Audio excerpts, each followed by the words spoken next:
je remercie Medtronic et Fujifilm qui sont des sociétés qui produisent des outils qui sont indispensables pour le diagnostic et pour le traitement des cancers du poumon. Alors, le cancer bronchique, je pense que vous avez tous une idée plus ou moins précise de ce que ça représente. Le dépistage du cancer bronchique, c'est une entité, comme le disait le docteur Robert, dont on parle depuis longtemps, mais qui en fait est assez récente. On va, pour statuer, pour vous poser les bases du dépistage du cancer bronchique, on va étudier différents aspects, notamment du cancer bronchique en France, des résultats des études de dépistage, de l'intérêt du dépistage et de l'état des lieux du dépistage en France actuellement. Et enfin, je vous présenterai les propositions, notamment de la Haute Étude de Santé et des sociétés savantes pour savoir qui dépister pour le nodule pulmonaire et le cancer du poumon en France actuellement. Alors, le cancer bronchique en France. Alors, je me base sur les données de l'Institut national du cancer qui ont été publiées pour les dernières en 2021. Elles montrent, alors je vais vous parler de certains chiffres qui peuvent paraître un peu rébarbatifs. Ce qu'il faut comprendre, c'est qu'il y a 382 000 nouveaux cas de cancer par an en France. Le cancer du poumon, c'est quoi au milieu de tout ça? C'est 15% des cancers chez les hommes sont des cancers du poumon. Il y a une petite baisse de 0,3% par an. Chez les femmes, c'est 8,5% des cancers, le cancer du poumon au sein de tous les cancers. Et ce qu'il faut retenir, c'est le chiffre qui est ici, qui est plus 5%. C'est effrayant. Ça veut dire que tous les ans, il y a 5% en plus de femmes qui ont des cancers du poumon. Et quand on regarde les cancers qui augmentent le plus en France, c'est le mélanome, qui, je le rappelle, est un cancer d'excellent pronostic, et encore plus que ça, le cancer du poumon chez la femme, plus 5% par an. C'est une augmentation qui est vraiment non négligeable. Quand on regarde les décès par cancer, dans tous les cancers confondus, 25% sont liés au cancer du poumon chez l'homme et chez les femmes, 15%. Là aussi, c'est énorme, ce qui en fait un cancer de mauvais pronostic. Pourquoi on dit un cancer de mauvais pronostic? Quand on regarde le taux de survie à 5 ans des cancers du poumon, tout stade confondu, on est de l'ordre de 15 à 20%. Si on regarde l'évolution ces dernières années, on constate qu'entre 1990 et 2015, il y a eu une augmentation de 11 points de la survie en pourcent. C'est-à-dire, dans les années 90, il y avait un taux de survie qui était très faible, de l'ordre de 5% à 5 ans. Maintenant, on est aux alentours de 15-20%. Bon, c'est pas non plus génial. Ceci a été permis, bien entendu, grâce à des dépistages de cancers plus précoces et à l'amélioration des traitements, qu'ils soient chirurgicaux ou médicaux. On constate, comme on peut le voir là-dessus, sur ces chiffres, qu'il y a une évolution du taux de mortalité dans tous les cancers confondus. Par exemple, chez les hommes, le taux de mortalité standardisé diminue de 2% par an, tout cancer confondu, et de 0,7% par an chez les femmes. Le cancer du poumon, on n'a pas ces améliorations-là. Alors, comment améliorer le pronostic du cancer du poumon? Déjà, il faudrait avoir des meilleurs moyens thérapeutiques, c'est sûr, mais on sait, tout le monde le sait, et ça a été publié, toutes les études le disent, que le facteur le plus important serait le diagnostic le plus précoce possible. Donc, on parlera du dépistage, justement, dont l'intérêt est de trouver les cancers le plus tôt possible. Pour faire le résumé, le cancer bronchique en France, c'est quoi? C'est le 3e cancer le plus fréquent parmi tous les cancers, mais malheureusement, en termes de décès, c'est la première cause de décès par cancer. Là, on recoupe le fait que ça soit un cancer de mauvais pronostic. Et si on regarde les facteurs de risque, il y a beaucoup de cancers, tels que le cancer du sein, le cancer du côlon, pour lesquels les facteurs de risque ne sont pas si simples à identifier et à corriger.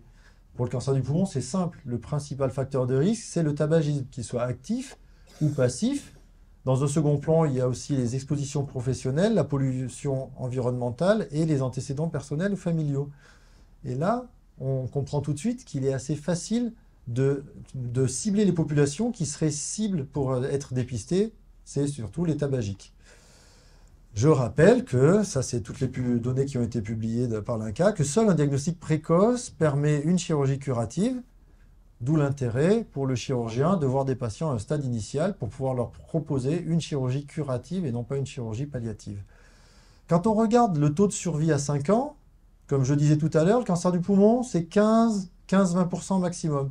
Quand on regarde les premiers stades du cancer du poumon, c'est-à-dire, pour résumer, un petit nodule isolé dans le poumon, on est à plus de 80% de survie à 5 ans. Ça veut dire que les patients, à un moment ou à un autre, quand ils ont développé leur cancer du poumon, la majorité peuvent être à un stade curable, ou en tout cas avec un taux de survie qui est énorme à 5 ans. Donc tout l'intérêt, bien entendu, de ce qu'on va parler par la suite et du dépistage, ça va être quoi? De sélectionner les patients à risque pour leur proposer un diagnostic le plus précoce possible, d'où le dépistage.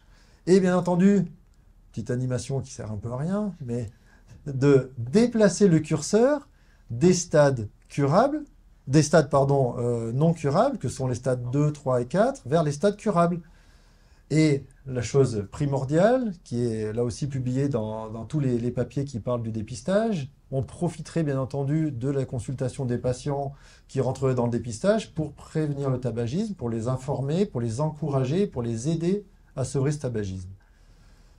Alors, le dépistage du cancer bronchique. Alors là, on va rentrer dans le vif du sujet, les études. Alors là, je vous ai mis le papier qui a été publié dernièrement par Sébastien Courreau et Gilbert Ferretti, qui, je le rappelle, est notre collègue chef de service de radiologie au CHU, qui en fait fait la synthèse de toutes les études qui ont été réalisées. On a une dizaine d'études randomisées qui ont étudier le dépistage et les effets du dépistage, tous par un scanner, comme le disait Linda Sacri, low dose. C'est quoi le dépistage du cancer du poumon? C'est pas de faire une radio, comme on le croyait passer un moment, pour voir s'il y a un cancer. Ça, c'est une énorme bêtise. Il ne faut pas faire de radio dans le dépistage, ça donne bonne conscience. Un patient qui va se mettre à avoir des signes cliniques, qui va se dire oh, bah, je n'ai pas de cancer, on m'a fait une radio. Non, non, non, on voit rien à la radio. C'est le scanner, et le scanner avec une faible irradiation. Le but, c'est de ne pas irradier le patient pour qu'il risque de développer un cancer secondairement. Donc là, je vous parle des études, les vraies études, c'est celles qui ont étudié le scanner low dose. Elles sont toutes résumées ici. Alors, le gros problème, je ne vais pas rentrer dans tous les critères, ça serait long, ça serait très spécifique, ça va endormir tout le monde. Ce qu'il faut comprendre, le problème, c'est qu'il y a des critères qui sont très différents dans toutes les études. Les critères d'inclusion, l'âge des patients, le degré de tabagisme, la durée de sevrage, l'interprétation des radiologues, quels sont les critères qui vont dire si un nodule est suspect ou pas, et la durée de suivi. Dans les études, on voit qu'il y a des études qui ont été menées sur moins de 2 ans, on ne voit pas très bien sur l'écran, mais des études sur 10 ans. Donc dans tout ça, il faut faire des méta-analyses pour voir quels sont les vrais résultats. Et tous ceux qui sont spécialistes autour du poumon connaissent les études, la NLST, la Nelson et la MILD. C'est en fait 3 études qui ont eu ce qu'on appelle une puissance importante. Ça veut dire quoi une puissance en langage scientifique et méthodologique? Ça veut dire qu'il y a eu assez de patients. C'est pas facile d'avoir des milliers de patients inclus dans des études. Et il y a 3 essais qui ont eu une puissance suffisante, qui ont permis de prouver de façon significative une diminution franche de la mortalité liée au cancer du poumon. La première, par exemple, la NLST, au bout de 3 ans, moins 20% de décès liés au cancer du poumon. L'étude Nelson, moins 25% au bout de 8 ans de décès liés au cancer du poumon chez les hommes. Et 50% chez les femmes. C'est-à-dire, au bout de 8 ans, la moitié des patientes qui auraient dû décéder de leur cancer du poumon sont encore en vie. L'étude MILD, à 10 ans, 68% de décès en moins liés au cancer du poumon au bout de 10 ans. Alors les chiffres qui sont en parenthèse, c'est les chiffres liés de mortalité globale. Oui, quand on regarde les études, on comprend que la mortalité globale diminue un peu moins avec le dépistage que la mortalité liée au cancer du poumon. Mais ce qu'il faut vraiment comprendre, c'est que les chiffres sont vraiment importants et c'est significatif. Ça a prouvé son efficacité, le dépistage. Ça, c'est indiscutable. Alors maintenant, quel est l'intérêt du dépistage? L'intérêt, bien sûr, il y a au niveau individuel, au niveau collectif. Alors, il y a les intérêts, il y a les risques. On va commencer par les risques. Alors, ceux qui ont défendu le fait que le dépistage ne pouvait pas être utile se basaient notamment sur le risque d'irradiation du patient. Je rappelle, pas de radio. On fait des scanners low dose. C'est quoi un scanner low dose? Alors, il y a des radiologues dans la salle, notamment nos radiologues de Beldon, que je remercie d'être là. Je ne suis pas un pro de ça, mais un scanner low dose, ce qu'il faut retenir, c'est que ça irradie environ 5 fois moins qu'un scanner classique. Un scanner classique où on injecte de l'iode, où on fait des coupes très serrées, ça irradie 5 fois plus. En gros, un scanner, oui, ça irradie plus qu'une radio, mais là, quand on regarde l'irradiation moyenne de quelqu'un en France, 1,4 contre 4,4, ça veut dire qu'un scanner low dose annuel, ça irradie 3 fois moins que l'irradiation naturelle. Donc c'est vraiment des faibles doses d'irradiation. On pense qu'il n'y aura pas de cancer radio-induit. Le gros risque du dépistage, c'est quoi? C'est les faux positifs. Ça fait peur.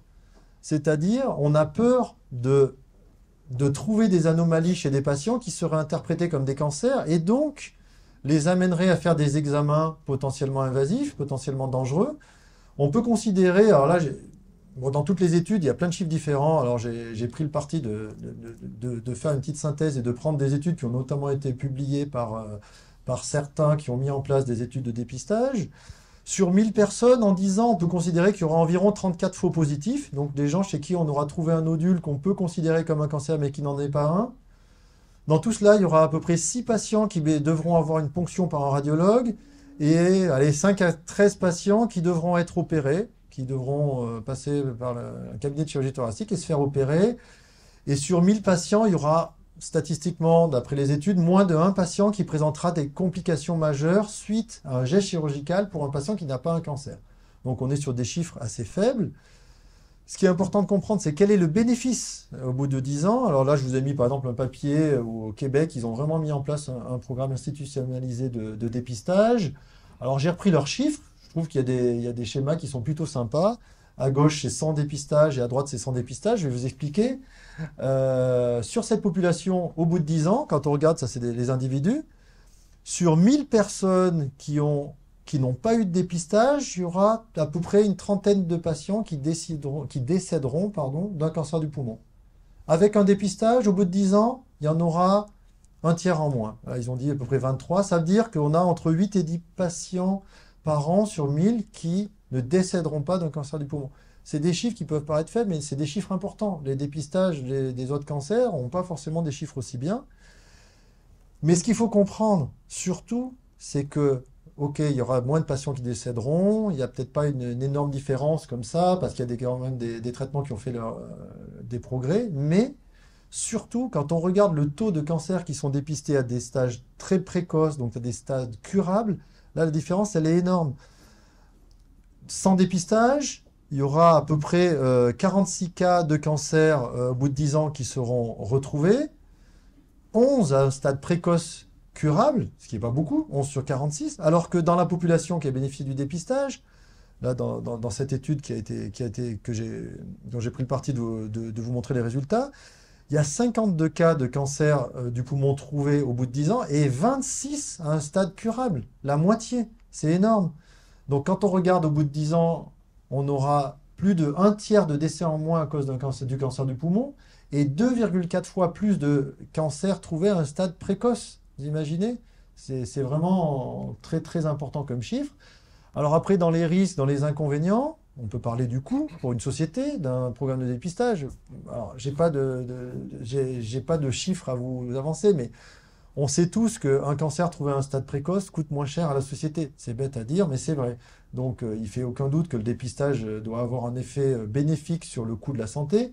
Alors, il y a cette belle étude qui a calculé les coûts que représenterait un dépistage de masse sans chercher à comparer avec le bénéfice financier d'un dépistage, qui est vraiment impossible à évaluer. Ça coûterait, allez, ça représenterait 2 millions d'individus par an qui bénéficieraient d'un dépistage et un coût de 100 à 200 millions par an pour un système comme la France. Donc, si on mettait en place un système de dépistage organisé, il faudrait trouver cet argent. Bon, dans l'étude que j'ai publiée tout à l'heure, ils ont calculé, c'est tout bête, si on augmentait de 10 centimes le coût de chaque paquet de cigarettes, ça pourrait financer un programme de dépistage en France. Bon. Alors, où on en est en France du programme de dépistage? La Haute Autorité de Santé a publié des recommandations en 2016 qu'elle a actualisées en 2021, dont j'ai mis la présentation ici. Elle ne prône pas, pour l'instant, de faire de dépistage. Pas de programme de dépistage, quand j'ai marqué ça, je veux dire pas de dépistage organisé national comme pour le cancer du côlon, comme pour le cancer du sein. Par contre, elle encourage des études pilotes. Ça, par exemple, l'étude Cascade, c'est une étude qui est menée par la PHP à Paris, dans laquelle participe le CHU de Grenoble. C'est une étude, il y a plusieurs centres qui y participent. Ils prônent de fait des études à plusieurs endroits, d'encourager ça. Et ils ont établi un planning. Ils n'ont pas donné officiellement, mais pour qu'en 2030, on ait suffisamment de données pour pouvoir l'organiser dans des bonnes conditions et mettre en place un programme de dépistage national comme le cancer du sein, le cancer du côlon. Alors, les sociétés savantes, que sont la société de radiologie, les sociétés de pneumologie et les sociétés de cancérologie thoracique, alors elles ont été directes, on pense qu'elles ont raison. toujours la même étude, elles ont vraiment émis une recommandation positive à la réalisation de ces programmes de dépistage individuellement. C'est-à-dire chaque médecin peut décider pour ses patients de lui prescrire un scanner de dépistage et l'inscrire dans une démarche de dépistage. Alors, ce qu'il faut bien comprendre pour les cliniciens qui prescriront ça, c'est qu'il y a des critères, bien entendu. Les critères d'inclusion, c'est quoi? C'est basé uniquement sur l'âge et sur le tabagisme. Il faut que l'inscription du patient soit volontaire, soit active, c'est-à-dire qu'il faut que le patient accepte de se faire dépister, et donc il doit bénéficier d'informations claires et nettes, notamment sur le risque de faux positifs et sur ce que ça engendre, le risque aussi psychologique qu'on nous trouve un nodule alors que ce n'est pas un cancer, il faut bien leur expliquer, et tout ça doit s'insérer dans une démarche de sevrage qui doit faire l'objet de rappels à chaque consultation avec le patient. Alors, un tableau difficile à lire, qui est très intéressant, mais il faudrait s'y plonger trop longtemps, on ne va pas le décrire en détail. Les critères, c'est quoi? C'est l'âge et le tabac. Ce qu'il faut regarder, c'est la ligne en bas. Les grades, recommandation A. C'est certain, on sait que ces critères-là sont à utiliser. Là, il y a un avis d'expert. Pourquoi? C'est parce qu'on n'est pas certain sur le critère de sevrage. Certains pensent qu'au bout de 10 ans, il faut arrêter de dépister les malades. Au bout de 10 ans de sevrage. D'autres, 15 ans. D'autres, on s'en fiche de la durée de sevrage. Donc là, c'est des avis d'experts, il n'y a rien de prouvé. L'inscription volontaire, on est d'accord sur un grade d'un avis d'expert que ça doit être obligatoire, c'est-à-dire qu'il ne faut pas pousser le patient, il faut qu'il soit volontaire, et il faut qu'il accepte qu'à chaque consultation, on lui parle du sevrage. Pour les radiologues, c'est des critères qui sont extrêmement précis, qui sont établis, là, il n'y a pas sujet à discussion, c'est un scanner faible irradiation, sans injection. Il peut être recommandé qu'il y ait une seconde lecture assistée par ordinateur. Alors ça, on pourra en parler avec les radiologues. Et le compte-rendu fait l'objet de recommandations précises. Ça aussi, pour les radiologues, c'est clair et net ce qu'il faut dire ou ne pas dire dans un compte-rendu de scanner qui a été fait pour un dépistage. Et ce qu'il faut bien comprendre, c'est qu'on va faire des scanners aux gens. On va faire quoi? On va trouver des anomalies ou pas. Et là, les patients vont être classés en 3 stades. Très simple. Normal, négatif, pardon. Le terme c'est négatif, il n'y a rien d'anormal sur ce scanner. Ou positif, malheureusement, il y a une anomalie qui évoque fortement un cancer du poumon, ou entre les deux indéterminés, on ne sait pas. Et c'est là où j'ai marqué le terme de réunion de concertation pluridisciplinaire. Ce qu'il faut comprendre, c'est que là, il faut se référer à un spécialiste. Quand on a un doute, si le scanner met en évidence la moindre anomalie, il y a des recommandations qui sont émises sur quand on veut un scanner. Là, c'est avis spécialiste d'emblée pour ne pas faire de bêtises et rentrer dans les clous de ce qui a été émis pour le dépistage du cancer du poumon. C'est pareil, la fréquence des scanners et la durée de répétition des scanners, c'est très précis. La fréquence, c'est 1 ou 2 ans, enfin, en fonction des cas. Et la durée, ils ont dit, c'est au moins 5,5, en gros 5 ans plus après le premier scanner. À 10 ans, c'est au moins 10 ans. Hein. Ça, vraiment, il ne faut pas s'arrêter au bout de 5 ans après avoir fait un dépistage. Alors, il y a plein de tableaux, comme ça, plein d'organigrammes qui expliquent comment gérer un nodule pulmonaire. Ça, c'est de la spécialité. Je vous en ai mis un exemple, on ne va pas revenir dessus. Si c'est négatif, il faut faire ça. Si c'est indéterminé, il faut faire ça. Si c'est positif, il faut faire ça. Bon, ça, c'est de la spécialité. On est là pour vous aider là-dedans. Ce qui est vraiment important à comprendre, le message avec lequel il faut partir, c'est qui dépister. Voilà, c'est tout résumé là. C'est qui? D'après ce qui a été étudié, le bénéfice est certain pour des patients entre 50 et 75 ans qui sont tabagiques actifs ou sevrés. Alors, les critères sont assez clairs. Sevrés depuis au maximum 10 ou 15 ans, pas plus. Normalement, on n'est pas censé faire du dépistage. Rien ne vous interdit de le faire, mais ça ne rentre pas dans les critères du dépistage qui est reconnu actuellement. Et la quantité de tabac, là aussi, ça a été émis précisément. C'est un peu difficile à intégrer, mais c'est plus de 15 cigarettes par jour pendant au moins 25 ans, ou plus de 10 cigarettes par jour pendant 30 ans. Ce sont cette population-là qui bénéficiera d'un effet positif du dépistage. Il faut aussi, dans les critères, que le patient accepte d'être dépisté, accepte de participer activement, de revenir annuellement pour faire ses scanners, et qu'il accepte qu'on lui parle d'une démarche de sevrage. S'il ne veut pas se sevrer, c'est pas bien, mais il ne faut pas l'exclure le dépistage, mais il faut à chaque fois lui en reparler. Et juste un truc qui est hyper important à comprendre, les critères d'exclusion. Alors ils sont précis, ils sont longs, je les ai résumés. C'est simple. Il ne faut pas dépister des patients qui ne peuvent pas bénéficier d'une chirurgie curative, d'un geste curatif. Ça n'a aucun intérêt. C'est pas qu'on se dit, voilà, ces patients ils sont trop fatigués, ça ne sert à rien, on ne va pas les aider, ceux-là. Non, c'est qu'ils ne bénéficieront d'aucun traitement efficace. C'est des patients qui ont probablement une durée de vie plutôt courte, qui sont fragiles. Donc les patients contre-indiqués à un geste invasif, ne doivent pas bénéficier d'un dépistage. Autre chose, attention, ça n'est pas du dépistage s'ils ont déjà eu un cancer. S'ils bénéficient de scanners de surveillance dans le cadre d'un cancer, d'un autre cancer, là, c'est plus du dépistage. Si on voit apparaître un nodule chez quelqu'un qui a eu un cancer du côlon, il ne faut pas utiliser les critères du dépistage. Hein. Le nodule ne doit pas rentrer dans les tableaux qu'on a dit parce qu'il a des risques d'être une métastase. Ça ne répond pas aux mêmes critères radiologiques. Et bien entendu, si un patient qui a des signes cliniques, le dépistage, c'est des patients qui n'ont aucun symptôme. Un patient qui toussote un peu nouvellement, qui a perdu un peu du poids, qui crache du sang, c'est pas du dépistage. On lui fait un bon gros scanner qui irradie. Hein. Attention, hein, c'est pas... ça c'est important. Les radiologues le savent. Voilà, ça c'est qui dépister. Et après, très simple, scanner faible irradiation. Le résultat, soit il est négatif, auquel cas on refait la même chose, un scanner à 1 an, et après, selon les critères, c'est soit tous les ans ou tous les 2 ans qu'il faut faire un scanner pendant une durée supérieure à 10 ans. Et si le résultat est intermédiaire ou positif, prise en charge spécialisée obligatoire pour que, éventuellement, on décide d'autres examens ou qu'on présente le patient en réunion de concertation pluridisciplinaire. Voilà, on est là pour vous. Nos collègues pneumologues sont là aussi pour vous aider. Nous, on voit très régulièrement des patients avec des nodules et on n'est jamais contre le fait qu'on nous les adresse. Voilà, je vous remercie.